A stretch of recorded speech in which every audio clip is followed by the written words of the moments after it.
ఈ ఈ రోజు దాకా కవితక్క మన గురించి మీ పరిస్థితులు ఏంటి, మీకు మీ అంటే మీ ఇంట్లో మీ ఇళ్ళల్లో ఎలాంటివి ఉన్నాయని చెప్పేసి ఆ రోజు ఆమె ఎంపీగా ఉన్నప్పుడు కూడా మన దగ్గరికి రాలేదు, మన గురించి మాట్లాడలేదు. కాబట్టి ఈరోజు అన్ని విలేజ్లలో తిరగడము, అంటే పేదరాలుగా చీరలు కట్టుకొని కొప్పేసుకొని నటించడం ఎందుకు అంటున్నా? నటించకు కవితక్క, జీవించు. నువ్వు జీవించితేనే కరెక్ట్, కానీ నటించి కరెక్ట్ కాదు.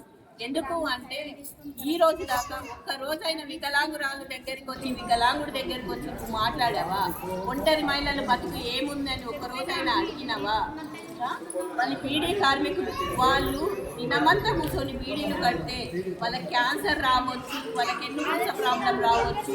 పొద్దుటి నుంచి రాత్రి దాకా కూర్చొని వాళ్ళు బీడీలు కడితే వాళ్ళకు ఒక పెన్షన్ ఇచ్చే లక్ష్యాలు లేని పరిస్థితి గవర్నమెంట్ ఉన్నది. కాబట్టి ఈ గవర్నమెంట్లో మీరు ఎప్పుడైనా మాట్లాడారా మా దగ్గరకు వచ్చి? ఇప్పుడు ఎందుకు మీరు నటిస్తున్నారు అంటే ఇదే పని నువ్వు ఎంపీగా ఉన్నప్పుడు ఖచ్చితంగా అందరి గురించి మాట్లాడేది ఉంది. అత్యాచారాలు జరిగినాయి, మహిళలపై అత్యాచారాలు జరిగితే ఎక్కడైనా ఒక మహిళ దగ్గరకు వచ్చి ఈ అత్యాచారం ఎందుకు జరిగింది, వీళ్ళని అరెస్ట్ చేయాలి అని చెప్పి నువ్వు ఎప్పుడైనా రోడెక్కి మాట్లాడినవా? మాట్లాడలేవు. IIITలలో ఎంతమంది ఆడపిల్లలు బలి అయిపోయారు. అప్పుడు కూడా నువ్వు ఒక మాట కూడా ఊసెత్తి మాట్లాడలేవు. ఈ రోజు నువ్వు బయటకు వచ్చి నేను మాట్లాడుతున్నా, నేను ఇది చేసా అది చేసా అని నువ్వు ఈ రోజు అంటున్నావు. అదే నువ్వు ఎంపీగా ఉన్నప్పుడు నువ్వు అదే మాట మాట్లాడేది ఉండే. ఎంపీగా ఉన్నప్పుడు నువ్వు అదే వికలాంగుల దగ్గరికి వచ్చేది ఉండే. అదే ఎంపీగా ఉన్నప్పుడు అత్యాచారాలు జరిగినప్పుడు మహిళల దగ్గరికి వచ్చి మహిళల గురించి మాట్లాడేది ఉండే. అదే మరి ఒంటరి మహిళల గురించి వచ్చి మాట్లాడుతుండే ఆ తల్లి నీ పరిస్థితి ఏంది అని.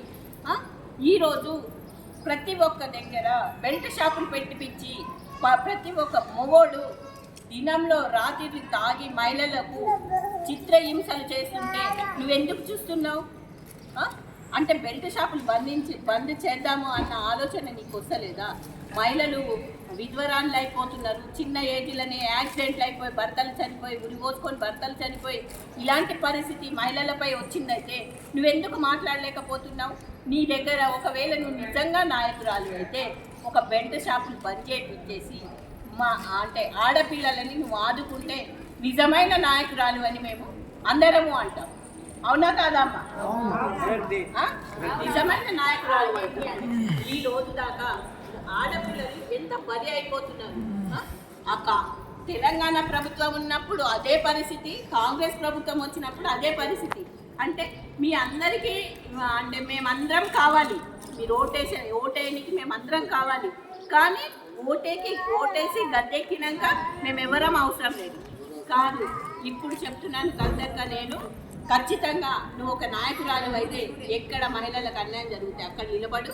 ఎక్కడ అంటే భర్తలు చనిపోయి రోడ్డు మీద వచ్చిన ఒంటరి మహిళలని నువ్వు ఆదుకో.